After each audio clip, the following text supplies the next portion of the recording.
This is Movies in Contemplation with Jarokk and...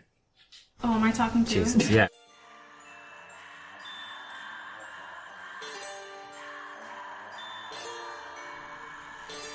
Hello, everybody. Welcome back. Happy Halloween. Happy Halloween. Most wonderful time of the year. Yes.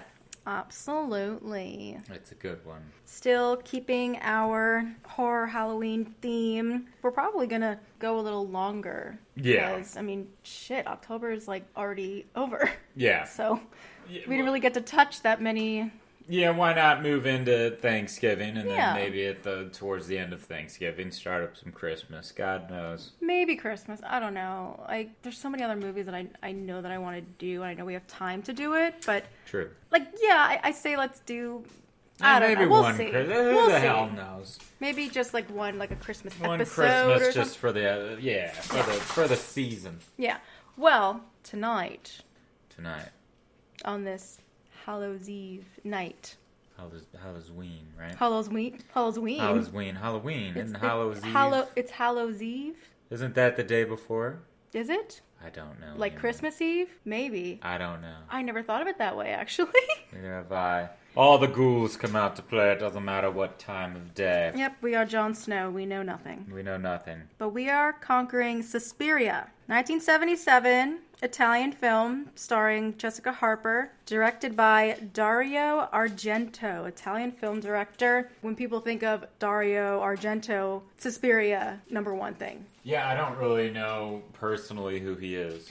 I don't either. I know that he's done a lot of other like horror type films, but from what I heard, most of them aren't really that great. Yeah. But something special happened with Suspiria that made it so popular. You know, I feel like with Suspiria that this was... You could argue and say that this was kind of like how The Evil Dead was. There wasn't much of a budget to it. Wasn't too many big names per se. And it was, I guess we'll get there down the line, but casting wise, yeah, it was just kind of all over the place. Yeah, before we dive into it, we will bring up the wine. Yes. Tonight, we got Apothic Inferno. It is a red blend that was aged in whiskey barrels for 60 days.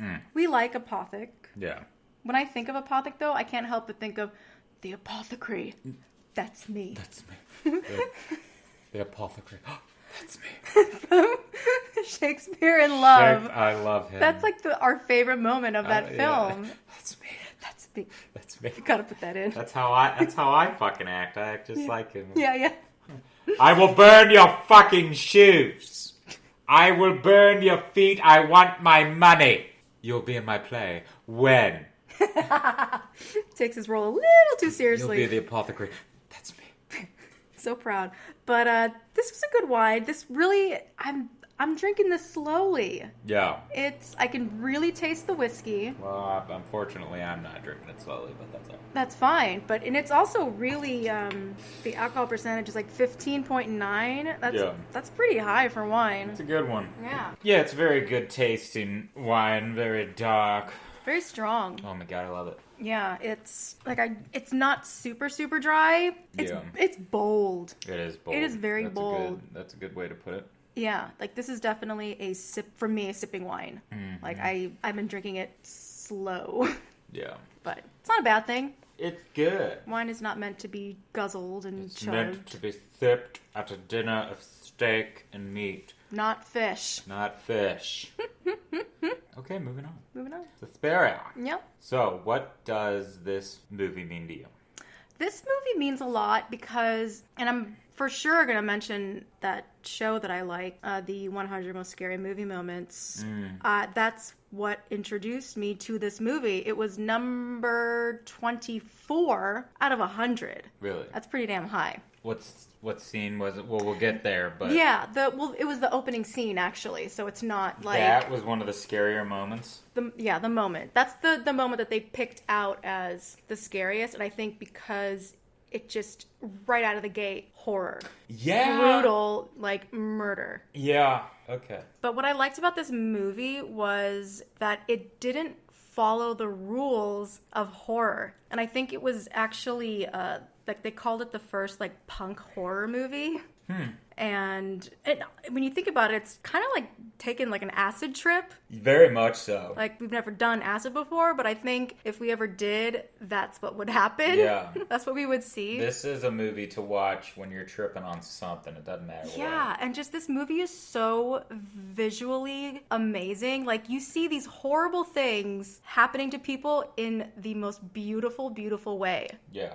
Like, this movie puts the gore in gorgeous. Mm-hmm. That's what really got me intrigued to watch it, because that opening scene that they showed, just like the architecture and the colors, the super bright colors. Yes. And it's kind of like it's a surreal film. Like, it has a lot of magic realism, and it's set in the real world. Yeah. But there's like other like worldly things going on. Like, you feel really confused most of the time in the film. The plot and the story is not very strong, but it just so makes up for just how visual and the music plays a huge part. For me, the music stole this movie. Like, I feel like the music is kind of what... The movie in itself has really terrifying moments and really... But the music really made you like, oh my god. Like, it's just creepy to the point of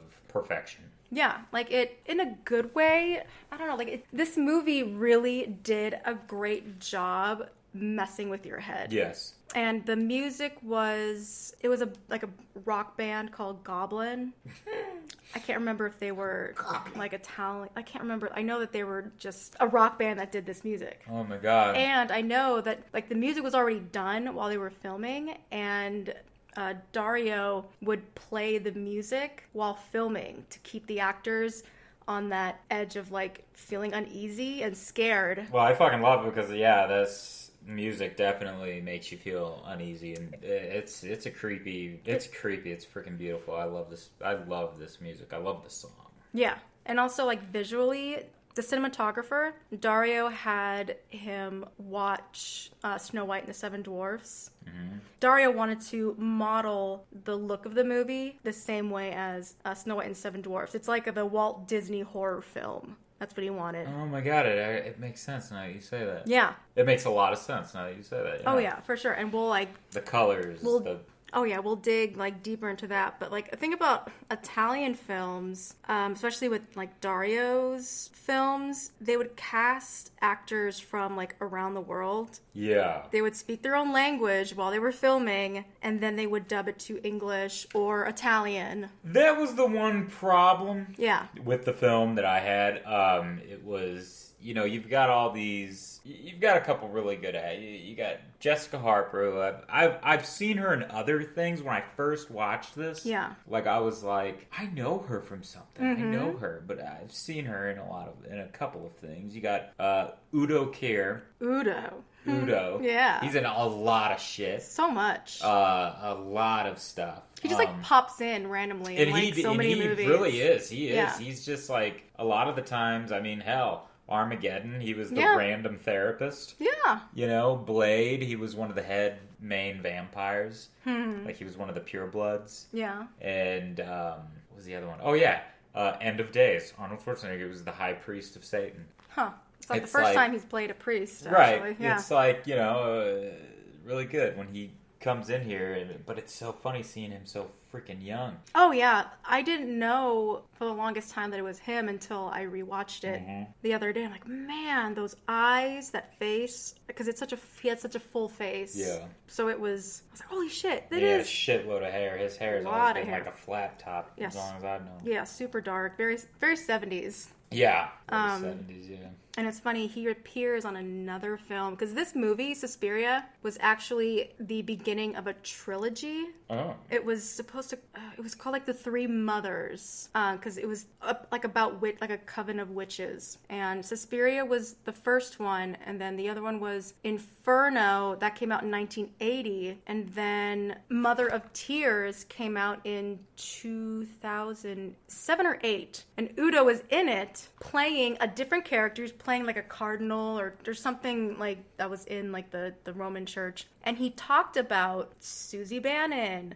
She was at a school, and one of the mothers, Mother Marcos, it's the same actor that was in the movie, but he was a different character in the other movie. Shit. Yeah, it was really weird. I love that. I love but it's funny, like he plays the same role that he did in Suspiria. He was just there to provide. He was the same guy, but he was a cardinal.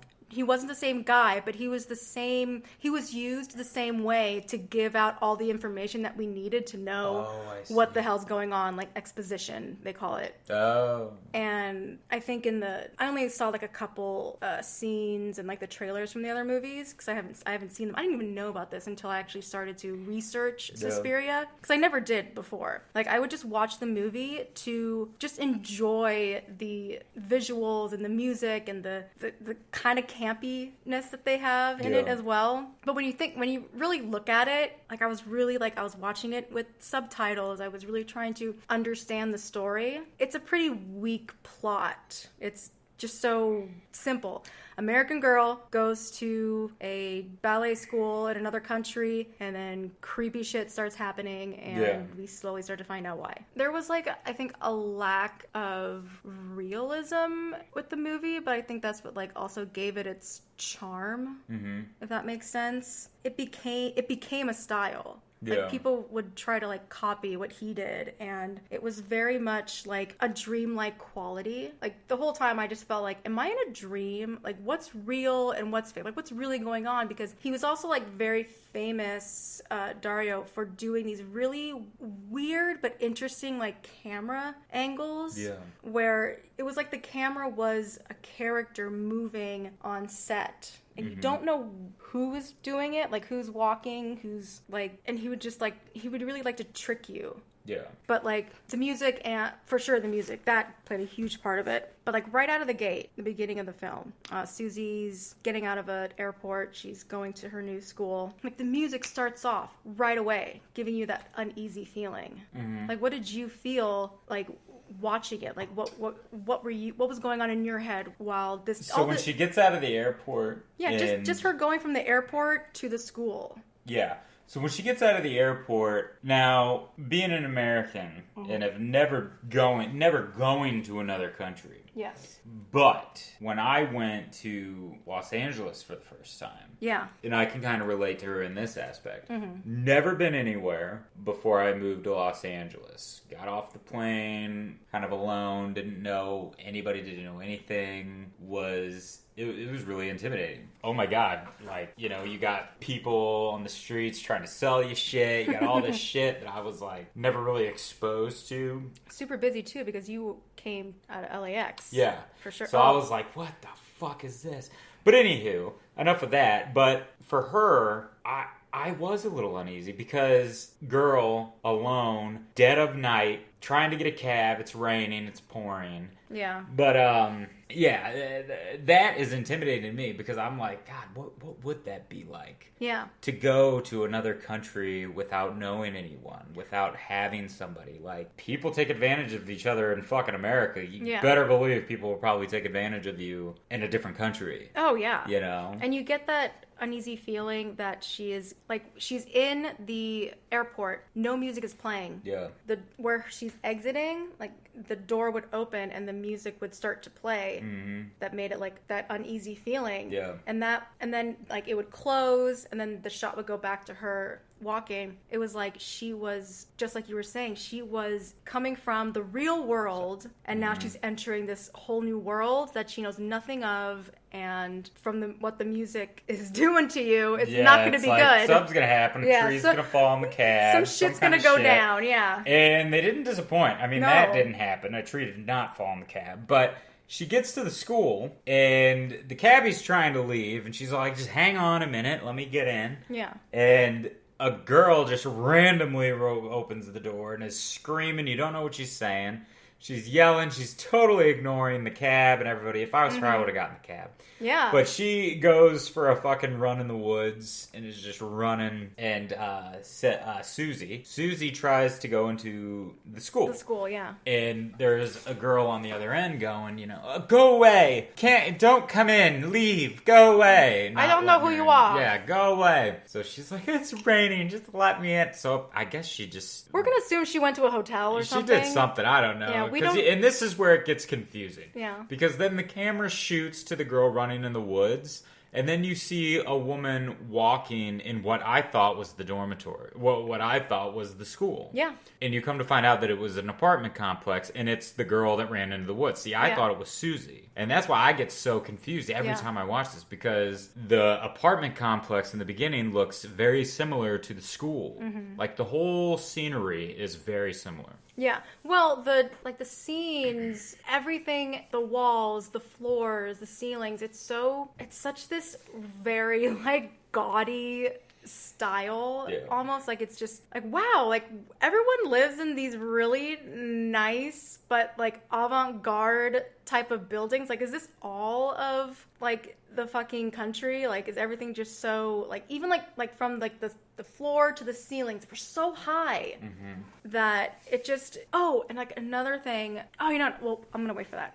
I kind of did get an Alice in Wonderland type of thing, but when I found out about Snow White, the whole Snow White bit, I was like, okay, that makes a little more sense. And I know that Dario cast Jessica Harper. He saw her in some movie that she was in. It was called Phantom something, but he loved her eyes. She had those big doughy eyes that that Snow White had, and she kind of did have that little Snow White thing. Yeah. Pat, that's the one that was leaving the school, running through the woods, very Snow White. She goes to her friend's apartment complex, and I totally understand your confusion, because I was confused for a good long time about what was really going on in this film. Yeah. I just was watching it and just enjoying the atmosphere, and I really had no idea what the fuck was going on until I actually sat down, watched it, and really tried to understand what was going on. Yeah. But yeah, just the scenery, there were in the freaking elevator, there were there were chairs. I've never seen chairs in an elevator. Yeah. It's how many floors are there? You need to have a seat before you go in. Yeah. And the main color scheme, it's very bright red and green. And it was they were having a battle with each other, because if the scenes weren't red, they were green. It just felt like they were battling each other. But yeah, Pat is super uneasy. She's she got kicked out of school. Yeah. We hear, and her friend's oh God, it's not a big deal. I've gotten kicked out before, but Pat's just no, there are so many other things that are going on right now. I can't explain it to you.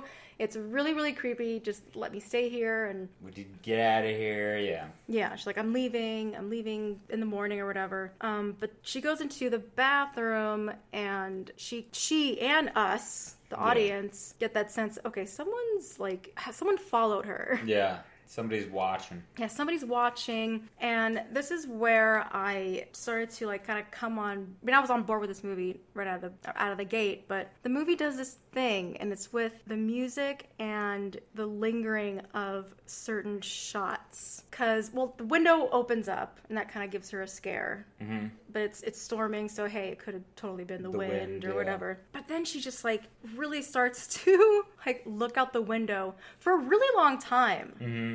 And she has the light. She has the lamp. She's using the lamp like it's a flashlight. And she does it for so long that I was okay, am I starting to see something or not? I kept battling with myself, okay, what's real and what's not? Am I seeing what she's seeing or not?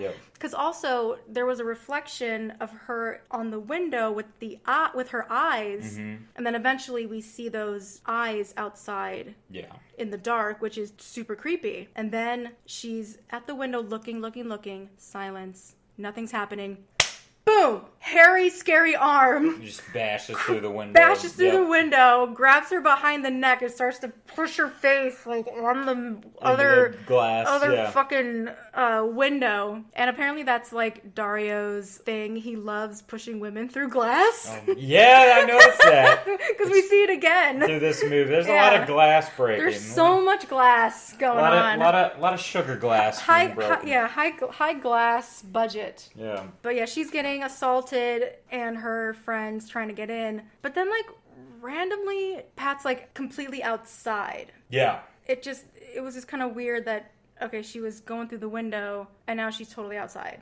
Standing and just, like, being scared of whatever thing is So, like, let her go and it was playing with her. I mean, I don't know. Yeah, we don't know. You know, we don't know. But what got me was that her friend was trying to get in, and then all of a sudden her friend is out of the apartment banging on other people's doors, all like, there's a murderer here. Like, how do you know there's a fucking murderer in the house? You know, in the apartment. But she's only banging on her neighbors. Yeah. Like, but I'd be running around that fucking apartment complex. Number one, I'd be leaving that motherfucking apartment complex. I wouldn't give a shit. I wouldn't be like, you know, hey, everybody help me get me in. I'd be like, fuck you.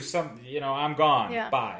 And it's funny. The doorman can deal with you. Yeah, before all this happens, when Pat first walks in, she kind of looks around the apartment building and she looks up and she sees that skyline. Yeah. Yeah. I thought that was cool, like foreshadowing of what's to come, because I guess the apartment was that high up in the building that all of a sudden, I don't know if it's like a terrace or something, but she gets, whoever's coming at her starts stabbing her. Repeatedly in the chest. And then, like, ripped a hole into her heart and then just stabbed her in the heart. Yeah.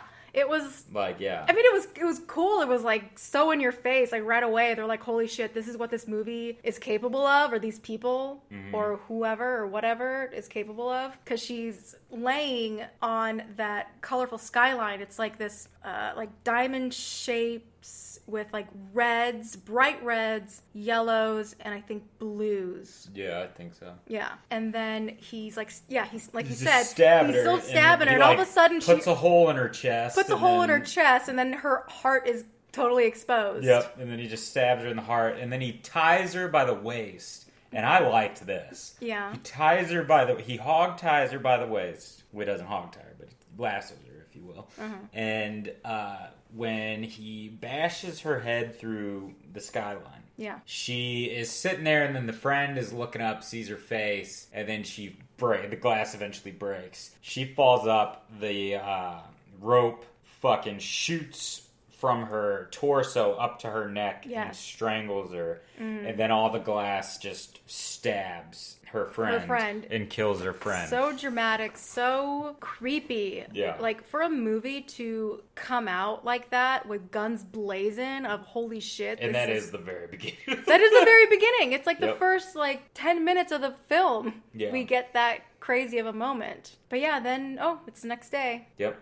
Goes into the place, but we see... Susie. Yeah. Susie does. Yes, I'm sorry. Yes. Susie finally gets in the school. Yeah. She gets into the school, but we see the blind accompanist. What was his name? Daniel. We see Daniel, the blind accompanist. Him and his dog are walking, and he goes in first, if I'm not mistaken. He does. And then she follows in after him. And Madam, what's her name? Tanner. Madam Tanner is like, oh, good morning, Daniel. You know, very pleasant with him. Yeah, and she's kind of like greeting everybody. Yeah, and then meets her and meets Susie, and they start talking. She's all like, you know, all this shit, whatever, blah, blah, blah. But you see 3 men, cops, talking to... Who the hell was she? Madame Blanc. She like the dean? I would call her the dean. Like she, like, Miss Tanner, like, they kind of, like, set it up that you thought that Miss Tanner was kind of running the show. Yeah. But really, it was Madame Blanc that, she ran the show. Yeah. Let's call her the dean. The dean. Because she's not the head person. There's a head person that we hear about but don't really get to see until later. Yeah. So she's the dean, and then starts talking to Susie, and is all like, you know, go upstairs, get dressed, get ready, whatever, you know. I met your aunt, you know. Your Aunt Carol? She's a great dancer. Yeah. Wonderful. But it's, like, funny, like, when Madame Blanc first sees Susie, she, like, looks at her up and down, like, almost with, like, just total shade, or, like, I don't want to say, like, disgust, but I don't know, just something about the way she looked. But then she's like, oh, you're so beautiful. Oh, I know a Bannon, Carol Bannon. Yeah. She was a great dancer. Like, oh, that's my aunt. Like, oh, Wonderful. Yes. Oh, great. you're welcome here. Yes, thank you. Yes. Yeah. But yeah, we get introduced to some of the students. And here's a funny little tidbit. Dario wanted the dance school to be... He wanted younger girls. Yeah. He wanted girls like no older than 12. But the producer, who I believe was his father... Now, that would be creepy as fuck. I know. He didn't want that because he was like, well, this isn't going to go well. The film will be banned. Yeah. Like, all the horrible things that you plan on doing to these girls, no one's going to... In, like, other countries yeah, and shit. Yeah. No one's going to show that in theaters. Like, no. So Dario's he's like, okay, fine, we'll do women in their 20s. But he never changed the script. Mm-hmm. So that's why a lot of the students' interaction... Oh my god, it makes so much fucking sense now. It's so childlike. It's like how children would talk to each other. Yeah, Susie and Sarah, both with S's, names that start with snakes. Yeah. You're and then snakes. Sticking her tongue out. It's like, what the fuck? How old are you? I know, I was like, well, unfortunately, I mean, I'm going to go and say it. I was like, is this a foreign thing? Yeah. Like, I was like, what is this? But then I was like, it's okay. It's either for the time or the foreign. I don't know. Yeah. But now I know it was a child thing. It was supposed to be for children. Shit. But what doesn't... So I guess that makes sense then, because I was confused because one of the girls... When Miss Tanner, because she's Miss Tanner, I have to tell you something. And she did it all seductive. And then it was like, are you fucking brown nose or what? What do you have to tell her? Yeah. And then that's it. Yeah, that's it was it. like, what was the point of who gave you a line? Yeah. Like, that was me. I was like, who gave you a line? Because what was the point of that shit? Like, you got me thinking the whole movie that you're going to tell her something, and then I find out you don't do shit. Yeah, like she's the tattletale of be gone. The group. Right. But, yeah, all that. And then you see that everybody's just kind of trying to work Susie over, probably because she's American. I don't know. Again, I don't know. This is just me as an American thinking about what's, trying to take what it could be like. Because there were like the one girl comes up, she's like, can I borrow somebody's shoes? Of course, I'll give them to you for 50 francs. And it's like, or 50 marks, or 50 dicks. I mean, I don't know how many, whatever it is in Germany. But she was like, I'll give you these. And she goes, oh, I just need to borrow them. And she goes, well, give them back at the end of the day. It's just like, okay, like, well, shit, Jesus. God. I just, I don't need them. I got my bag. Yeah, they made her start right away. Like, she didn't even have any of her clothes. Like, where did she get her dance clothes? Right, like she got nothing. She just went in. Yeah, but because while Miss Blanc and Miss Tanner, Madame Blanc and whatever, Miss Tanner, Madame Blanc says, "Oh, I'm sorry. This isn't a good day. We had a horrible incident happen. One of our students, we had to expel her due to improper conduct or something. She has been murdered, and that's why the cops were there. Yeah. We don't know what was going on with her, but she had questionable friends. And Susie said, well, I saw her. She was out the door. She seemed scared or something, and she was mumbling something that I really couldn't remember. But they were right at that point, they were more focused on the time. So it was like 11 p.m. or something, but that was like really all that they cared about. Like, okay, well, that's good information. Okay, we saw her. The description made sense. Susie, when she applied for the school, she planned on living on campus. Mm-hmm. But they didn't have any space, so Is that what it was? Because I thought she said that she didn't want to live on campus. Well, the thing is, I swear when we get to... See, this is what was so confusing. This was confusing to me. Mm. And you're hitting it. You really are. You're hitting it. She has to stay with another girl at her apartment. Olga. She goes to stay with Olga at her apartment. And then... she has to pay $50 American to Olga. A week. Oh, fuck. Where can I sign up? And how nice that fucking place was. Oh, my God. I'll pay $50 goddamn dollars. Holy shit. That's why, like, I think Olga was, like, she seemed kind of like a gold digger. Yeah. Because the person that she was on the phone with when we got to her apartment, it was very flirty. Yeah. And a lot of unanswered questions. So many unanswered questions. And when the kid came to bring Susie's things, she's like, oh, yeah, he's great, but he doesn't have any. She does, like, the money. Oh, yeah.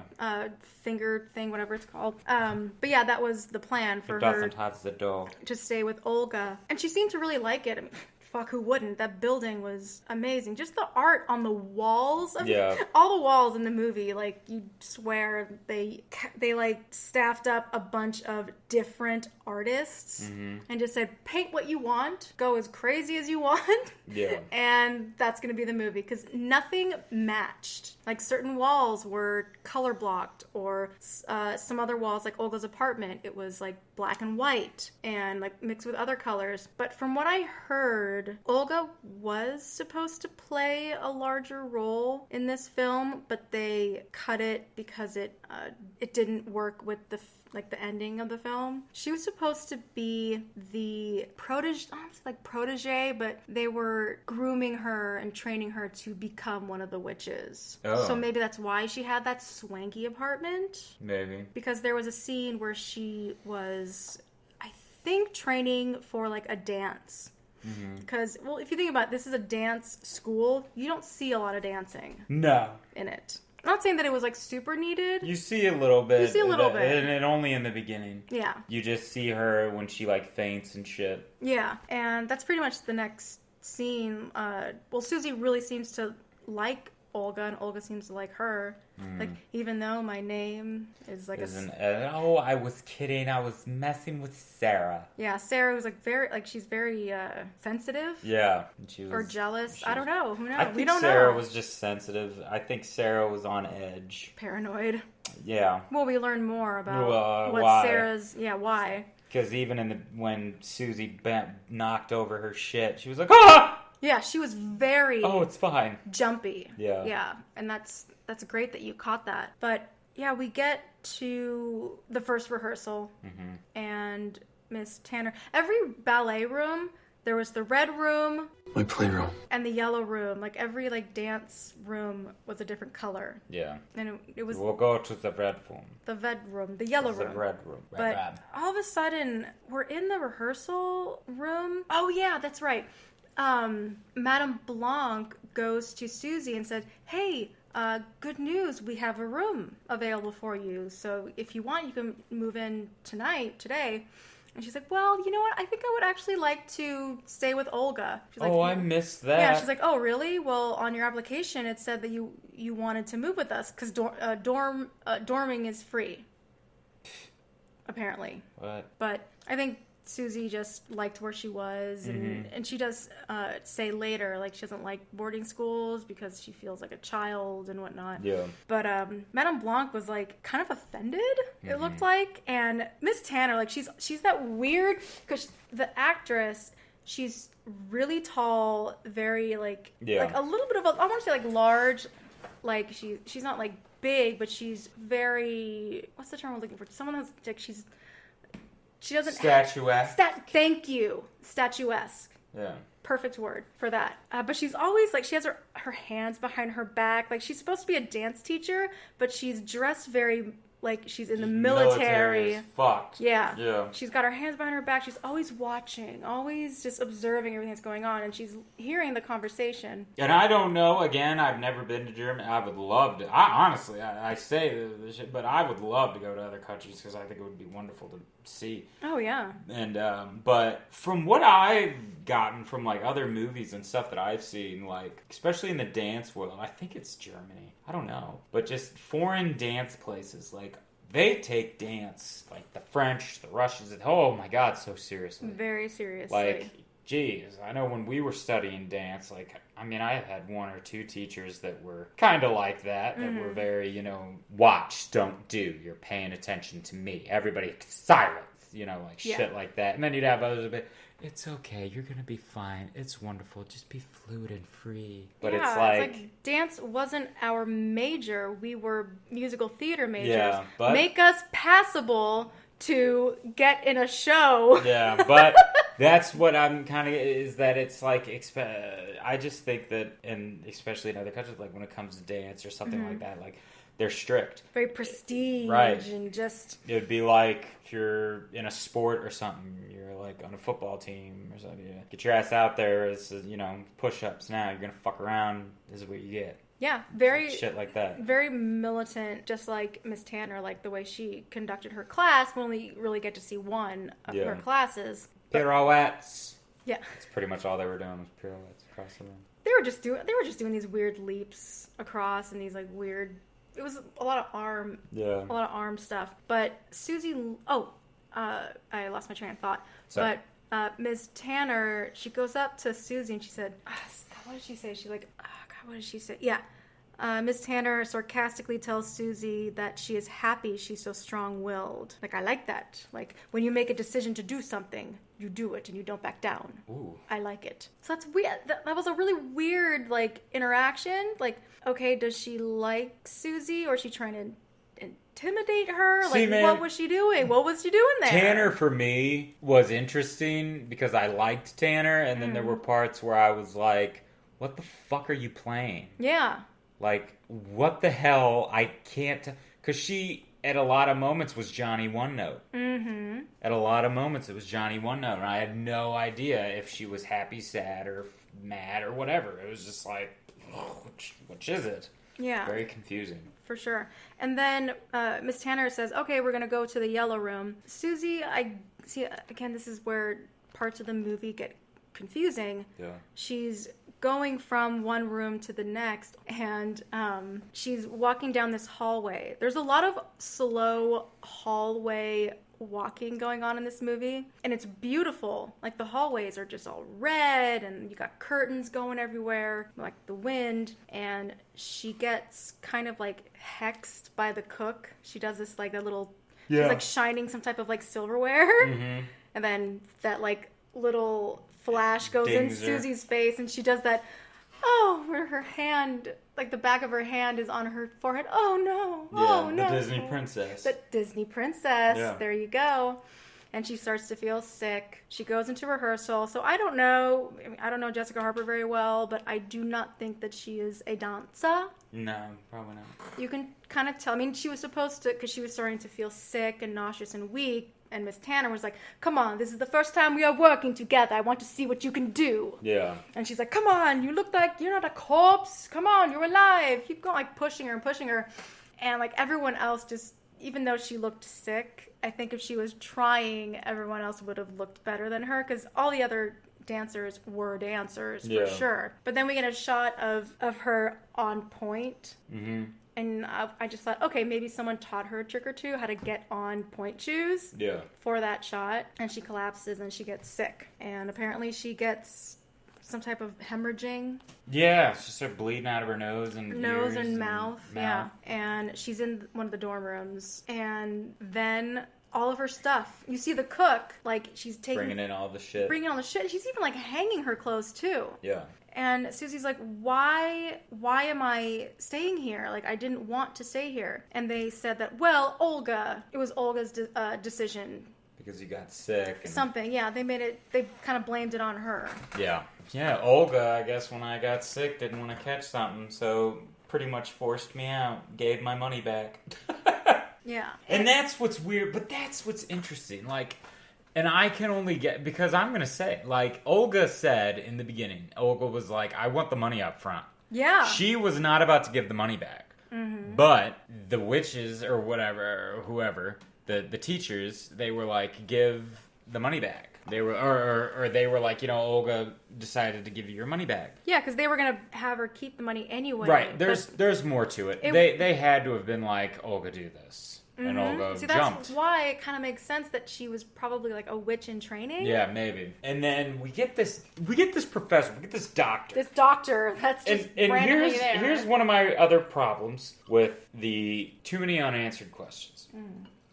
So this random professor is in there, and he's all like, oh yeah, you have to eat, da-da-da. And then... When you first get into the room, they're like chugging this vase of like water down Yeah. Susie's throat. Like, you've got to eat the liquids. They're good. They'll stop the bleeding or This is stop what the he something. said. Yes, this is what the doctor wants. Yeah. And then he comes out of nowhere, and then he gives her a shot. Yeah, and you even mentioned, like, he was on He was in one side of the room, and then she literally she looks at him go into one side of the room, and then she starts talking to whoever, and then all of a sudden she has a prick in her arm, and she just turns and is like, and here he is smiling, just, okay, how does that feel? It's like, but how the fuck did you get over here? Yeah, and what the fuck did you put in my arm? Right. He's like, oh, you'll feel right, just rain. Right, does it? Right, you know, right all away. that shit. Yeah, and she has to go on like a restrictive diet where it's like fish, cheese, maybe some rice, and a glass of red wine. It's good for the blood. Good for the blood. Yes, but then we find out. Well, Susie was pissed. She's like, well, okay, well, all of a sudden, okay, fine. I get no say that I now have to stay in this fucking dormitory. Yeah. But we find out that Sarah is her neighbor, and they kind of just become friends. Yeah. Like right out of the gate. The bell rings and it's time for dinner. Yeah. And it's funny, like, it's a bell that, oh, okay, dinner's in 15 minutes. Right. It's not like, oh, dinner's ready. Dinner's in 15 minutes and everybody has to go to dinner. It's like very strict. Yeah, they are very strict. Because all the students, even the kid who brought her luggage to Olga's house, yeah, he was like, oh no, I have to get back for supper. It's like, what the fuck is the point of supper? Like, why? Well, again, unanswered question. We don't know. Why the fuck is everybody freaking out about supper? Well, you also mentioned that it's a very strict environment. But what's the punishment? Who knows? Unanswered question. Unanswered. Too many questions. Too many questions. No answers. But then Sarah. I see the thing is like, actually, now that I think about it, that is probably for the fucking 12-year-old kid thing. I have to get to supper. I have to go. Yeah, or else I'll be in trouble. Yeah, dinner's in 5. That's a terrible thing to hear as a little child. Like, oh my god, I don't want to be in trouble. I'm going to be late for dinner. I'm going to be in the corner. Everyone's going to be so mad.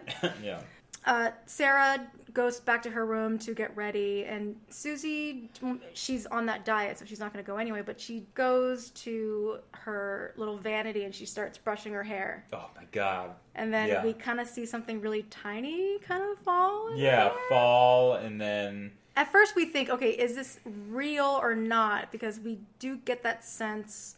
Of like an illusion. Of like an illusion, or like we don't know what's real and what isn't. Yeah. Still. But then we go into Sarah's room and we start to see things falling on her. Yeah. Which I know filming, they were just dropping rice on them. But then we find out they're fucking maggots. Yeah. I will say I loved this. Yeah. I did. Because when I first saw this, I remember when I first watched this with you. I remember this movie. Yeah. And, I mean, I've only seen it a couple times. This is probably my 3rd or 4th time watching this. Yeah. But I remember the first time and my first reaction watching this. And I was so freaked out by this because she pulls the shit out of her hair and just sees it. Now, number one, I hate bugs. And I hate the shit crawling on me and I hate the feeling. So I could relate. And she just pulls the shit out and looks at it and then it's just wiggling in her fingers. And she's like, and then like throws it. And then she looks at her brush and she's got her comb and she's got fucking maggots in her comb. Between the teeth of the comb. Yeah, and I'm like, oh my god! And then cut to horrible. Sarah. Sarah's freaking out. And cut to a random chick with the shit on her face laying in bed. All like, ah! And then the next thing you know, everybody's running into the hallway, freaking out. You got Tanner walking into the room, walking in the hall like a badass. Yeah. Just, what is going on? Where is it? And then one falls on her shoulder and she's like, ah! And then just brushes it off. And she's like, where are they coming from? And then one of the kid, Mark, is all like, it's up there. And then she goes, come! Goes upstairs. She goes, you keep everyone there. Don't let anyone come up. And then he's like, okay. And then he follows her. Yeah. I was like, don't let anyone come up here. Don't let anyone come up here. Okay. Yes, ma'am. You stay with me, Trent. I'm coming with you. Yeah. You know, and then she goes, investigates, and there's apparently a crate. It's a crate. And I know I said to you earlier that it was just a crate of food that they saved. I swear it's a body. That's the thing. Unanswered questions. Right. We don't know because we don't get a good shot. Because what the fuck? Why would you have a crate of random fucking food in an attic? Like, why would you keep the food in the attic and not in the kitchen? Right. But even then, if it was fucking... I mean, I don't know. That's why I'm just like, it's a body. It's got to be a fucking body. But they're like, oh, it's food got misplaced upstairs. Yeah, or they get their food mailed to them, and then the one that was sent to them that got the maggots growing was just spoiled. Yeah. But again, you don't know. Yeah, you have no idea what's going on in this film. That's why I like it. Yeah, and that one is almost like... And I think that might have actually been... Because Tanner wasn't it's almost like that nobody knew that was going to happen. And it was just... I don't know, it was good for me because Tanner's all free.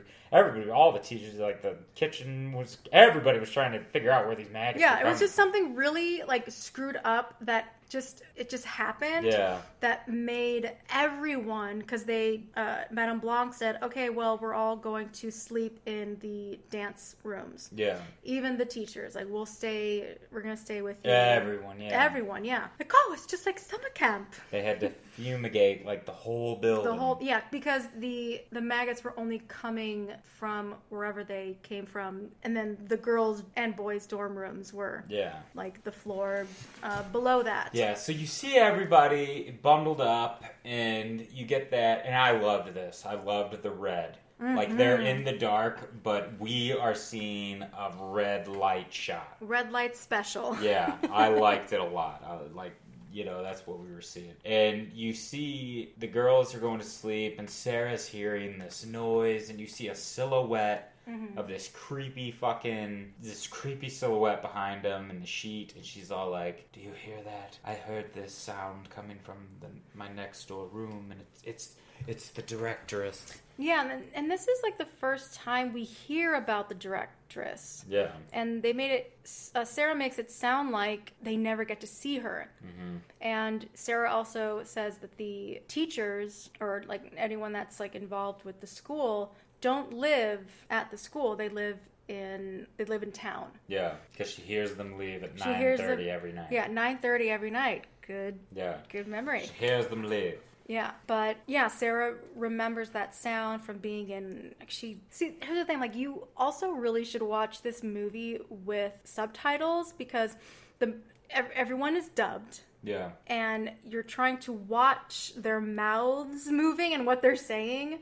And it doesn't. It doesn't match. Yeah. And also the sound. It's a movie from the 70s. When I watched it with the subtitles, it really helped me. This is if you really want to understand what's going on, but I'll get to reasons to watch it at the end. But yeah, the directress was there because also the teachers were there as well. They didn't leave, and it was that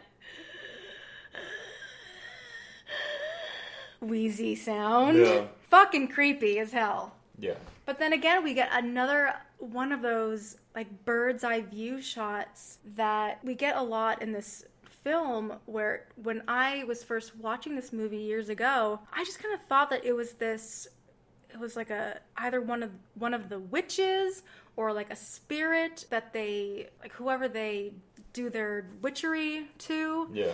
Is following. It was just so we're being watched by something. It's not someone that's physically in the room, but everything you're not safe.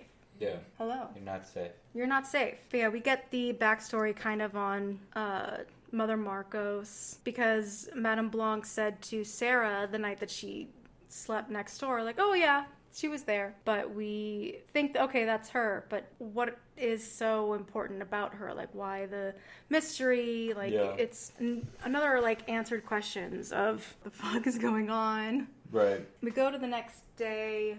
I think it was Sarah. Oh yeah.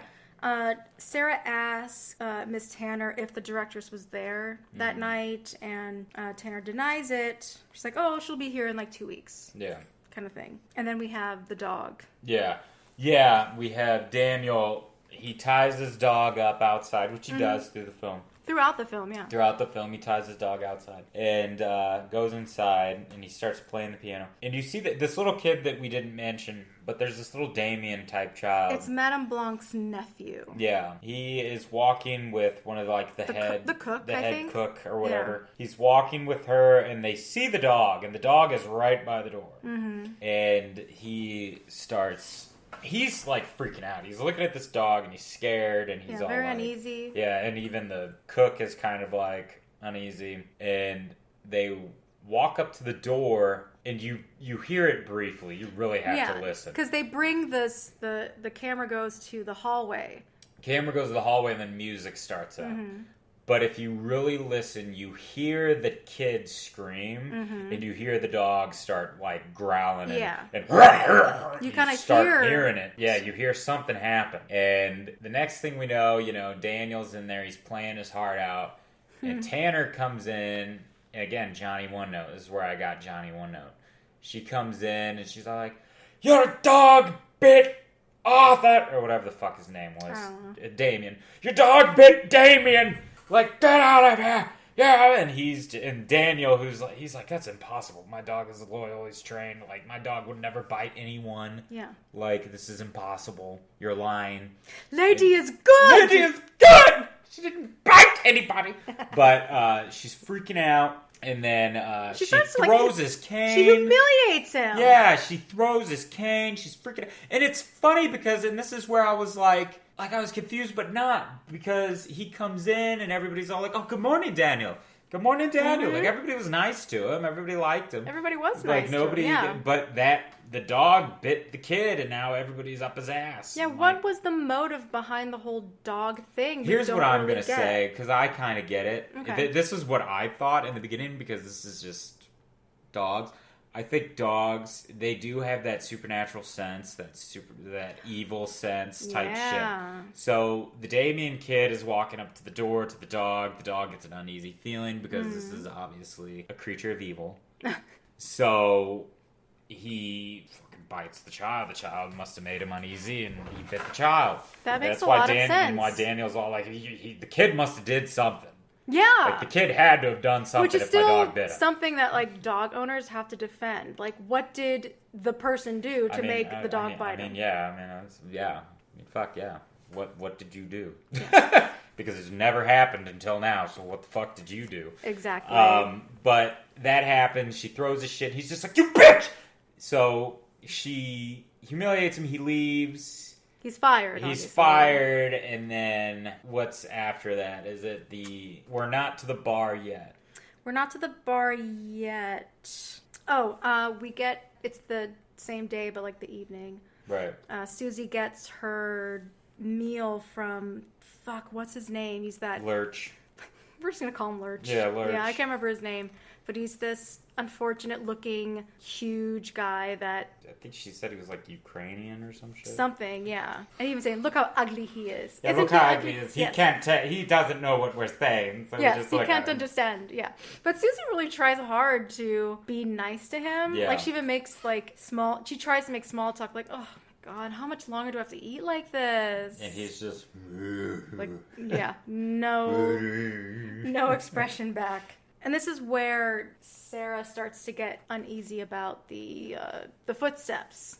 Yeah. Susie starts to eat her food and drink her wine, whatever, and she gets super tired super fast. And Sarah is like, "Oh, well, the Pat chick, she was writing in a diary, whatever."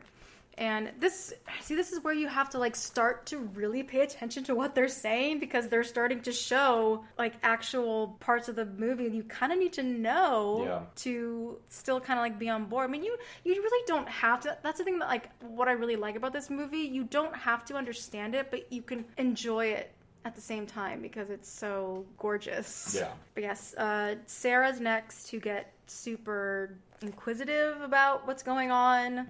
She starts to write her own notes because Susie says, "Oh, the footsteps, they're not going in the direction of the door. They're in the direction, what did she say? Like the door is on the left, but the footsteps are going to the right." Yeah. So they're clearly not leaving. They're not leaving. They're going somewhere. Yeah, they're going somewhere else. Yep. So that starts. So now we're at the bar. Now we're at the bar. Daniel. We have this hilarious German bar dancing that I would love to go to. I would participate. It so seems like you're seeing. I would participate in that slapping dance shit that they were doing. It was like it reminded me of like a stomp crew. Crew, but in Germany, and their leader hosen. In their skirts too, slapping their thighs and slapping other people's people's each faces. other and then hugging at the end and doing a dance together. Just a bunch of big butch men. Yeah, in just skirts, hugging each other in skirts and slapping each other. I loved it. And then Daniel leaves, gets the dog, starts walking down the street or whatever, and it's a deserted street. It's really quiet. Yeah, it's like an empty piazza. Yeah, and now we're getting this uneasy feeling that the with music is starting up. The music's starting. It's starting up. The dog is getting uneasy. Mm-hmm. The dog is barking. Daniel's all like, what's going on here? And you don't see what's going on. You just keep the camera is bird's eye view again. Yeah, of something flying around, and Daniel's freaking out. The dog is freaking out, and it keeps shining at like a gargoyle. The camera, it goes to like an eagle. It keeps shining on an eagle, and the dog is still freaking out. And then finally, Daniel's like, what the fuck? Whoever's out there, who's there? And then the dog kind of calms down. He looks over at Daniel, and then out of nowhere, the dog fucking kills Daniel. Yeah, it's another good moment of the movie messing with you where it gives you that uneasy feeling, holy shit, something's about to go down. Yeah. The music starts to calm. You think, okay, we're safe. And then it was completely on the offbeat. Yep. Where the dog just goes for Daniel's throat. Yeah, and just fucking starts eating him. Starts chowing down on his part. It looked like he was chewing on gum, the dog. Probably. I don't know. It just looked like they had a lot of moments they were using pigs as the skin. Mm-hmm. But there was a moment where they cut something. They cut something, and you could see it was a pig carcass that they were cutting. They were just using it as a human's flesh. But the dog's eating, and then two cops come out of nowhere, and one stops to help Daniel, and the other one's chasing down the dog, and it's like, oh my god. But then we cut to the next day, everyone is kind of gossiping about, not gossiping, but they're talking about, oh my god, I can't believe this happened to Daniel. Just out of nowhere, he just gets mutilated by his dog, and Olga's like, well, that's what you get when you have a hound wolf or whatever. Yeah, hound wolf. They're so, you don't know what they're gonna do. I had one once. Just okay, whatever. I don't know. Feeding with it, half wannabe witch. Come on. Yeah.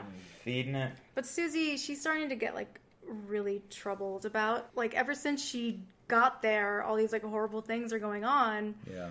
And she goes to Madame Blanc's office, which to me was one of the most beautiful rooms in the movie, and it really did give me the Snow White-esque to it because it was a lot of trees. It kind of reminded me of the forest, when Snow White was running through the forest and all that. And then they had those couple flowers that were when you look at one of the shots, right in next to Susie's face was the blue, yellow, and red irises. Oh. And Susie brings it up. She's like, I'm starting to really kind of remember certain things that happened that night. Pat mentioned something, but she only can remember at this point secret and irises. Yeah. And Madame Blanc's like, I have no idea what you're talking about. That doesn't make any sense. I don't know.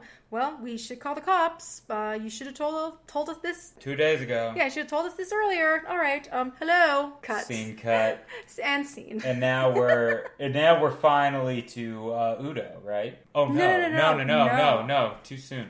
Too soon. I think this is where we get to the pool scene. Yeah. Beautiful pool. Yeah. Oh my god. It looked like something right from Greece. Mm-hmm. Sarah's really trying to she's confessing some shit to Susie that would have been helpful earlier, but just that Pat was really confiding to Sarah about what's going on. Sarah's scared that she thinks Susie kind of fucked everything up for her. Yeah. Because she's made the teachers uneasy, and that people are starting to suspect that there's something not right about this school or people that run the school. And Sarah says that she was the one on that intercom telling her to go away. Susie to go away. Yeah. Which is like, I wish we got a better reaction from Susie about it, because she was just kind of like, oh, okay, whatever. It's like, dude, you left me out in the rain? Yeah, and I had to go bitch. pay for, like, you owe me some money for that fucking hotel I had to pay for. You Yeah. wouldn't let me the hell in. And just about, like, how, like, Pat was taking a bunch of notes, and, you know, we mentioned the book. Okay, yeah, there are a lot of weird things that are going on around here. Let's kind of start investigating. But she's getting that fucking meal. Mm-hmm. Making her asleep. making her pass out, and Sarah's like, no, don't fall asleep. Wake up. Wake up, come on. You've got to help me. Yeah. And we see that someone's gone into Sarah's room, because we see the light go on.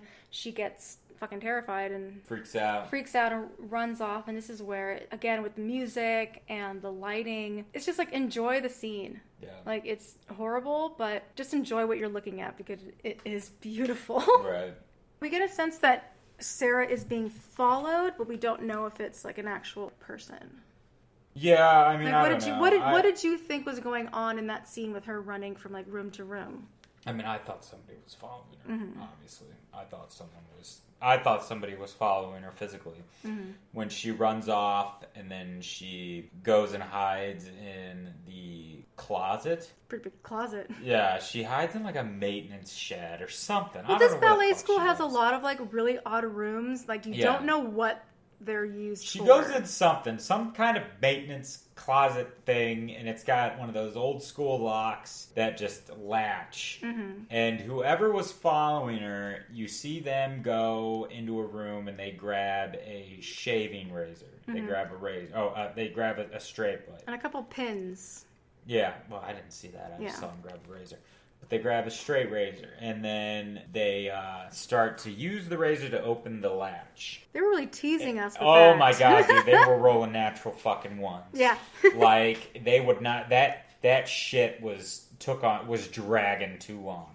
Yeah, were they And- doing that on purpose, or was that just like full on cheese? I don't know. Yeah, I don't either. But I'm going to go ahead and say that maybe they did it on purpose, because it made What's-Her-Nuts think, oh, I'm going to get away.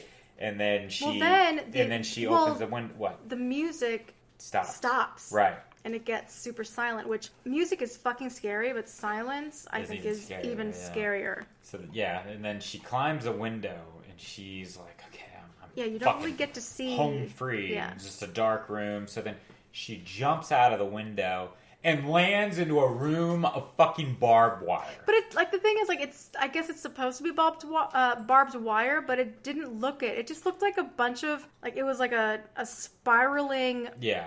Like spiraling razor blades. I'm going to say that it was supposed to be barbed wire. Yeah, because it didn't look it. They just didn't, obviously 70s. they couldn't use barbed wire in the movie for the actress. Right. But I'm going to assume that that's what they were portraying, was barbed wire. Yeah, that's what it, like, that's the description. You know, I mean, we did see, she had cuts on her already because she ran into the window. Oh, she God, broke the another glass. Two glass doors or whatever. two windows. And the one thing that I do love about this is that when they break the glass, you see the cuts on the girls. Oh, yeah. I hate that about movies, that somebody just goes through a fucking glass window, or somebody just jumps through something and they don't have one cut on them. Yeah. Yeah. It's like, what the fuck? Come on. Like, in this movie, like, it takes a second, because obviously if you're going to cut yourself, it might take a minute. Yeah. Not even a minute, but the next shot, yeah, you see, like, she's got those cuts and she's got those bloody marks. Yep. But she's swimming in the barbed wire, and then... Like, the more she moves, the more she got entangled. Entangled up on her, yeah. And then they came out of nowhere with the razor, and you see someone with, like, really long gloves you would wear at an opera. Yeah. It was a female's hand. Oh, for sure it was a female's hand. And they just slice her up. Slice her throat. Yeah. And then now, finally, we're to Udo. Yes, we are, yes. Finally to fucking Udo. Because we didn't mention Sarah knows Udo. Like, she calls him a friend. Like, see, this is something where the conversation is so short, but it's information that we really need to know. Yeah. Why she randomly goes to this dude and this psychology. It was almost like a convention. Yeah. Thank you. We find out that he was her psychologist while she was going through a hard time, but they like remained friends. Yeah. Very dashing, young Udo. He was, yeah. Mm-hmm. It was very quick, and I told you earlier, he got cast kind of late, and he didn't even really get a chance to like read the script or read his lines. And if you watch his scene, which is very short, he looks down a lot,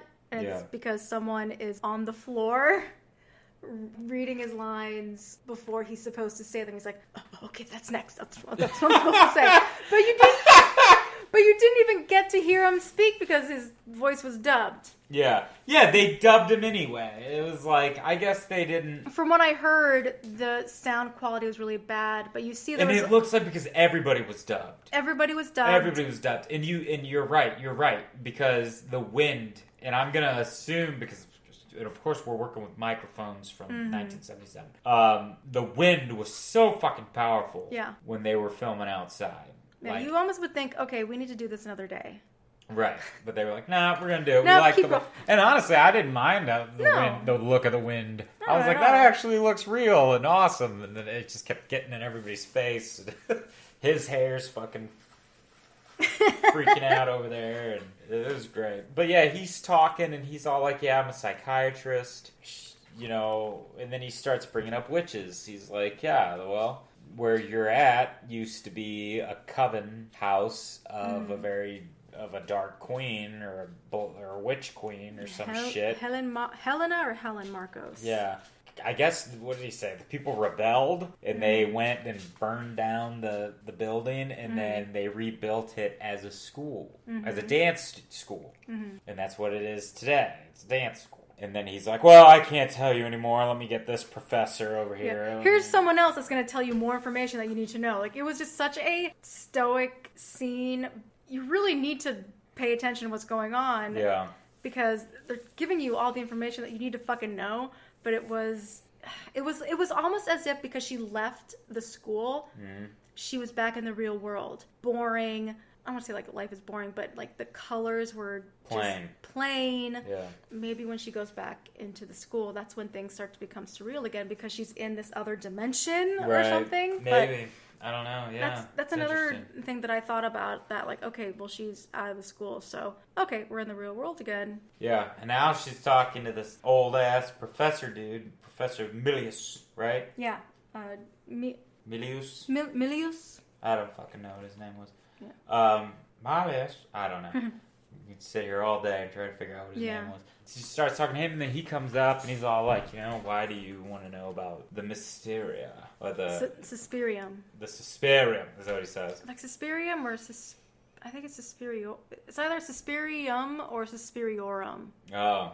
I can't remember, because that's another witch. That's one of the three mothers. And that's something you can, like, go, like, on your own, guys, like, dive more deep into the story about the three mothers, but apparently there are like three witches, and one of them is the black dark witch, and one of them is like the mother. Confusing. Very confusing, but we're already at the end of the movie. Like, how much more can you tell us that we really don't even get to see anyway? Right. So, like, long story short, he starts talking to her about the witches and is all like, don't you believe in the witches? Da-da-da-da-da. So now we're back at school. Everyone's gone. Everybody's gone. Everybody apparently got tickets to a play. Yeah. Or a musical. It was a ballet. A ballet. And she goes to the cook and is all like, where'd everybody go? They're out at the ballet. Well, why didn't anybody tell me? I don't know. Madam Tanner got the tickets. And then she just walks off. And then Susie is like, fine, fuck it. And she throws her food down the toilet. Yes. And then puts the wine in the sink. I thought that was a little weird. It was weird, but it was an awesome shot, though. Oh, yeah, it was. It was a great shot. It was a great shot. I loved it. The wine because you get to see what the wine looked like. It's a normal red wine that we drink all the time on the show. Yeah. When she pours it into the sink, It's this like blood. white sink, it was the bright, like Party City color blood wine. Yeah. It was. Yeah. Pig's blood, same like they use in Carrie. Yeah, pig's blood and Carrie. So she does that, and then we got a random bat. Then we get a random bat that just like flies in, and then she's dancing with this bat. It's biting her. It's in her hair. It's freaking out, and she's just like, one hand up, and she's trying to shoo it, and she's like, whoa! And then it falls, and then it looks like a wind-up toy trying to fucking running around the floor. She throws a towel on it, and then starts beating the shit out of it with a chair. With a chair. And you're like, okay, well, that was interesting. I guess we just needed to have some other scare. I think it could be that, or it could have been a distraction from her hearing them, if they were at the ballet or not. Well, obviously, all the students were gone. Yeah. Maybe the tickets were a plan to get all the kids out so they can get rid of Susie because she starts getting, we find out, the witches start to notice that she's starting to ask questions. Yeah. She's investigating. They're like, okay, she's starting to find out what's really going on here.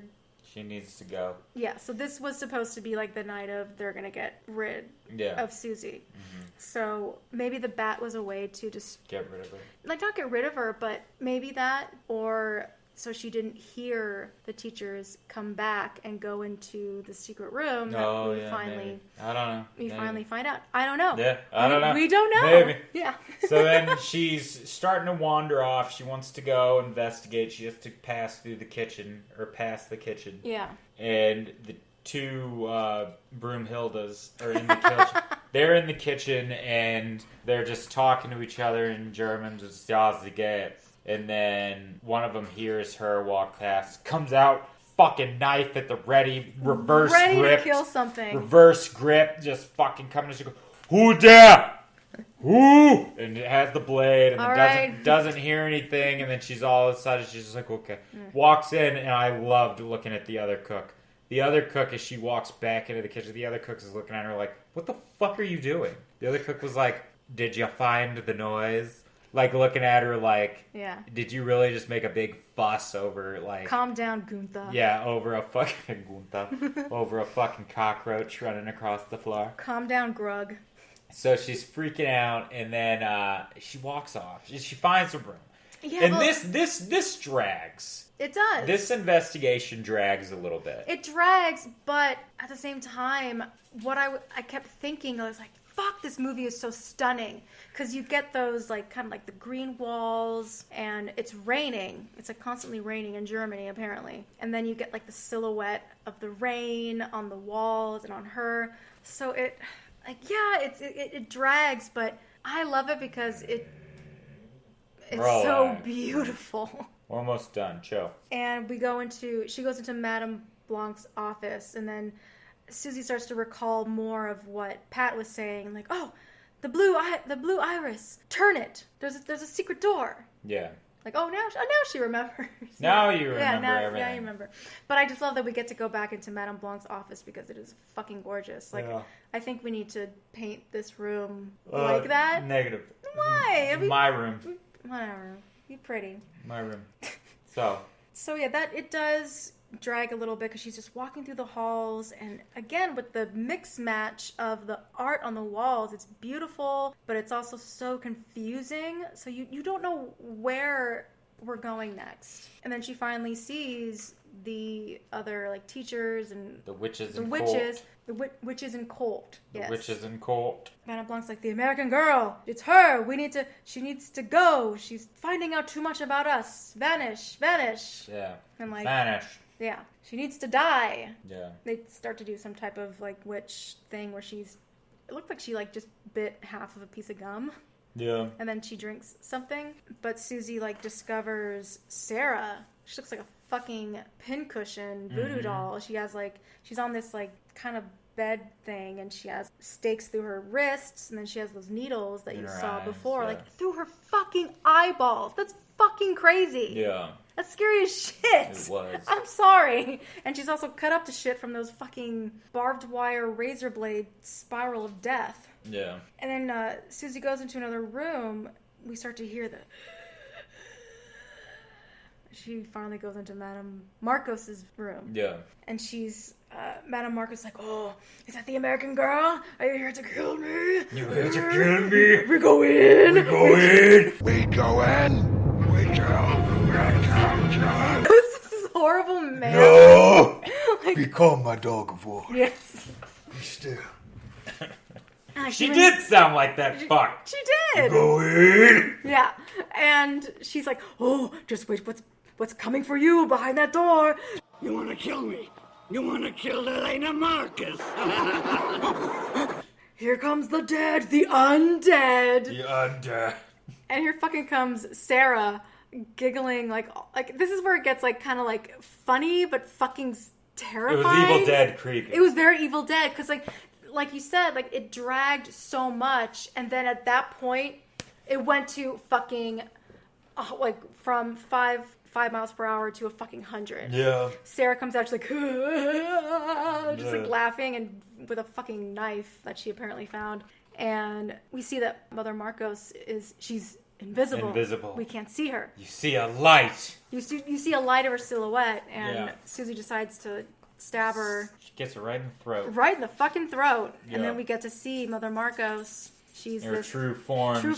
Old, decrepit, mummy-looking. Yeah, gray gross, skin. oozy, like brown shit's coming out of her mouth. Yeah. It's just all like gross and terrifying. Susie does it. She kills Mother Marcos. Sarah disappears. Yeah.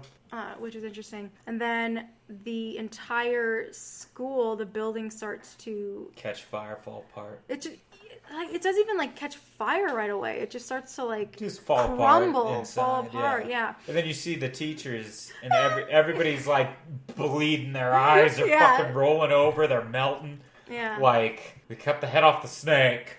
You know. Yes. Yeah. Yeah. You get rid. And that's what the professor said. The Yeah. one professor, he was like, kill the main witch, kill them all. Like, Yeah. you cut the head off the snake. Yeah, very vampire. Yeah. Kind.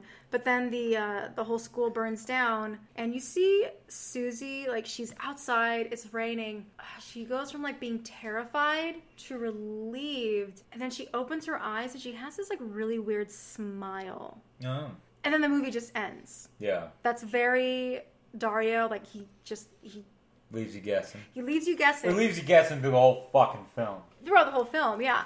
And some people think that Marcos's like spirit went into Susie. Maybe. And that was a way for her to escape, and that's why Susie had that smile, because she was like, I'm young again. Boys will love me. Put him on a hook and let me play with him. Yes. Oh, God. But yeah, that's the 1977 Suspiria. Yes. I just rewatching. I can watch it over and over again, and I know there are certain things that are just so super silly, just over the top, but just visually and there's some cheese, but I love the kills. I love the suspense. Mm-hmm. I love that this film does that. I love that. I love the music. I love the soundtrack. Mm-hmm. And I love the Disney horror film on acid aspect. I mean, you're dealing with witches. Like, that was Mother Marcos was the queen as that old haggard, like, yeah. Mm-hmm. I poisoned them. Yes. Yeah. But I think we are going a little long, but it wouldn't be right if we didn't talk a little bit about the remake. We did watch it months ago. Yeah. After it was in theaters. And you know what? And because we're such fans of the 77, mm-hmm. I think we went in there with high hopes. Mm-hmm. And it was getting such high praises. Yeah. Like, you know, so many people were loving it. So, to bring this one down real quick for me, just real quick, I was not a fan of it at all. A lot of people loved it, so a lot of people are going to disagree with us. And that's fine. That's fine. It's your opinion. It's your opinion. This is for my sure. opinion. Yeah. What I got out of it, I thought that particular film, I didn't know where the fuck they were going with it. I didn't understand what the fuck was going on. I didn't like the fact that What's-Her-Nuts, who was the head teacher. Tilda Swinton. Tilda Swinton. I did not like that Tilda Swinton was the main teacher and was the random fucking doctor, the psychiatrist investigating. And she played 3 roles, yeah. I found out. She was also Mother Marcos. I did not like that at all. I thought that was stupid. I was like, why? Mm-hmm. What the fuck is the point of that? I did not like see where you brought up not really a lot of dancing in this one. My opinion, there was one scene. I'm going to talk about the one scene that I did like in the remake. The one scene that I did like in the remake was the scene where the one girl was leaving. She was trying to leave. And 50 Shades of Grey is doing her routine. Yeah, the dance is very different from this movie and the original. Like, the original was more ballet. And this one was like more fucking interpretive, animalistic dancing. Weird. Well, not weird, whatever. But she's dancing, and then they put a spell. So every time 50 Shades of Grey was moving or doing a dance, this girl's body is going and I was like, that's fucked up. You see her contorting. Like, every time What's-Her-Nuts leaped in the air, she'd fly in the air and her arm would go, like, fucking backwards. Well, if they were in the same room, it looked like Dakota Johnson was fucking her. Like, this was a fight. Yeah, and it was really cool. Very cool. And there was not a lot of CGI because that dancer, she's, like, also, like, a contortionist and very flexible. So a lot of that shit was fucking her. Yeah, so it was really cool. And I was like, oh my god, that's fucking awesome. And then you really don't get anything after that for a while. And it's just still confusion. And it's like, what the fuck? And then you get to the end, and then it's grotesque. Fucking let's see how gross we can be with blood and with fucking open people up and have nude and like all of this weird shit. I was just like, I was not a fan. You know, I didn't get a lot of shit. We had one cool death scene. I did not like Dakota Fanning Johnson 50 Shades. I did not like her dancing. I thought... She trained for 2 years. No, hang on. That's not what I mean. That's not what I mean when I say I don't like her dancing. I'm just messing with you. I know. Well, if she did train for 2 years, good on you. But I hated when she was dancing, because this just bugged. When she was dancing, all you hear is...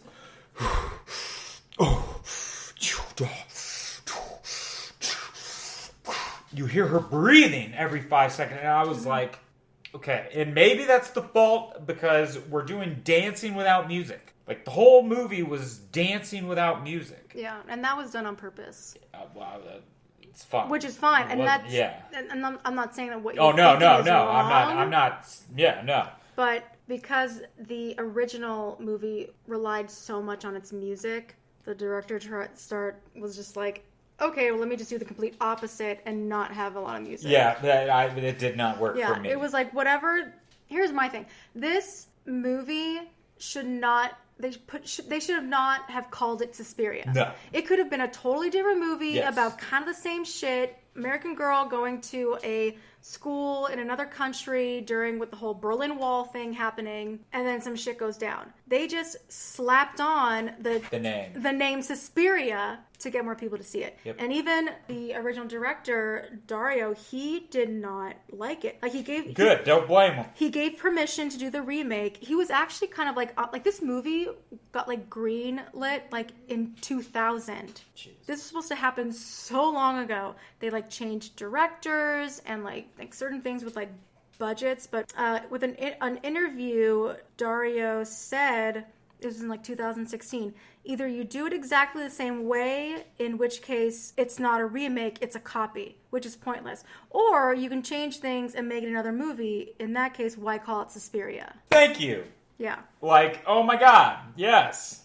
Like, he said, what's really absurd is that he was never asked about anything concerning the remake. Nobody asked him about casting, locations, or anything else. The new director, I cannot pronounce this person's name, told the Hollywood Reporter in 2018 that he's friends with Dario, who like he claimed that he would like call him all the time and just to get like more ideas. And I can see the film, like it had little parts where it would pay homage to the film. Yeah. But it was just too quick. And they also tried to go the opposite route. Instead of bright colors, it was just so dark. It was wintry. There wasn't a lot of music. It was the opposite. It was the opposite. Yeah. And that's fine. Be your own movie, but don't slap a name on a cult classic film that people love so much and turn it into the complete opposite. Right. Dakota really, as Susie, she wasn't really the protagonist.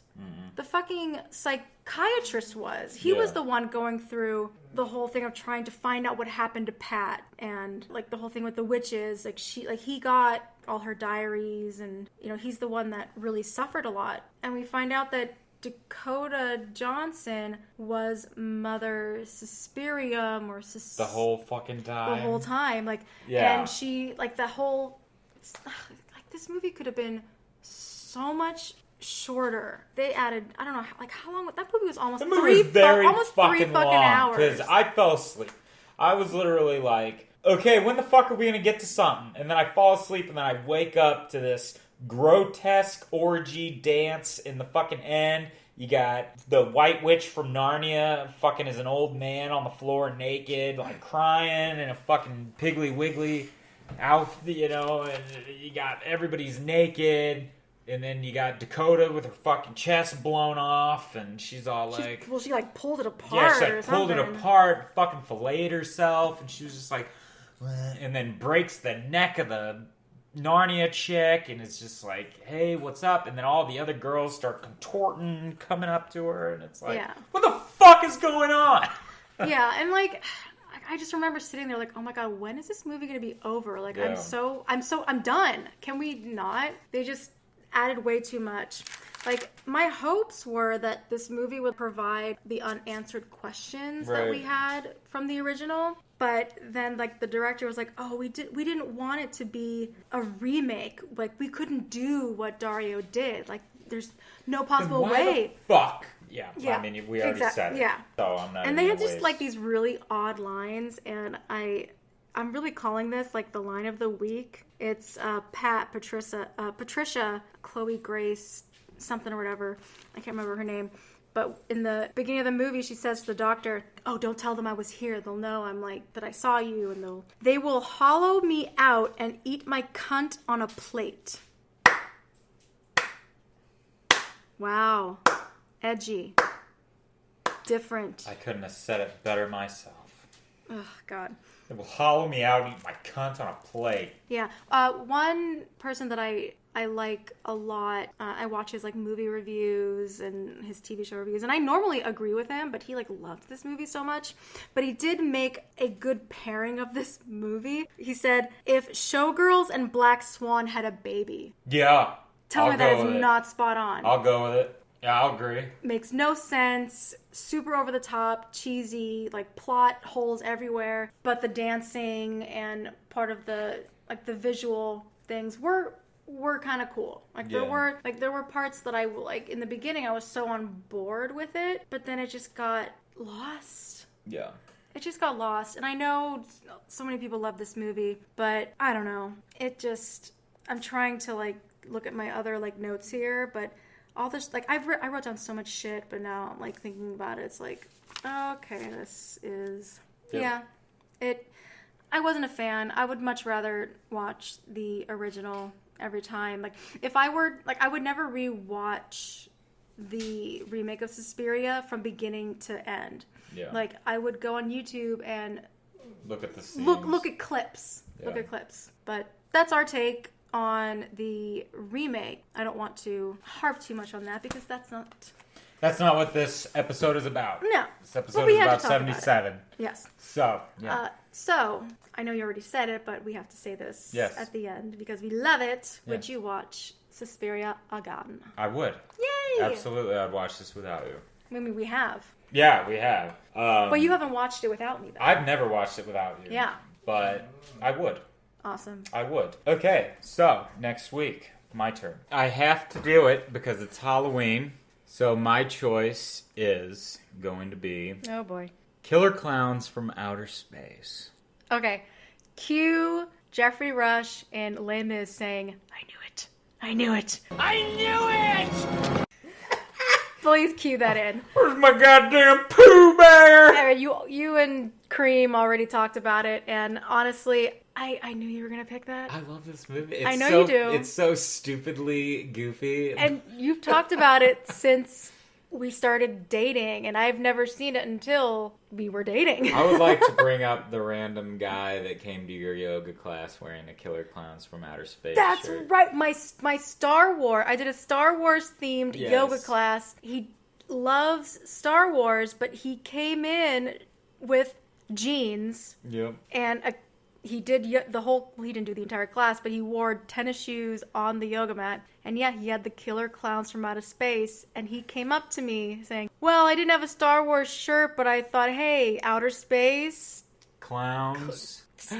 That was, I'm like, Mom! Cocoons! I was kind of creeped out, but also was like, fucking A, that's awesome. The shit. That's Yes. cool. So, kids, Oh, next boy. week, Killer Clowns from Outer Space. Wow. Find it, rent it, watch it. It's everywhere. It's going on. We're doing it. All right, gang. Well, thanks again for joining us today on this wonderful Halloween. Yes, please be safe out there. And if you like what you are hearing, like and subscribe, give us a review. We are everywhere across the board, wherever podcasts are able to be listened to. We are on Facebook, Instagram, the Twitter. So come on, let us know. What kind of movies do you love to watch for Halloween? Like, Yeah. what did you watch this year? Yes, talk to us. Yes, talk to me, baby. Baby. All right, kids. We'll talk to y'all later. Bye. Bye. Spooky, scary skeletons and shivers down your spine. Shrieking skulls will shock your soul, seal your doom tonight. Spooky, scary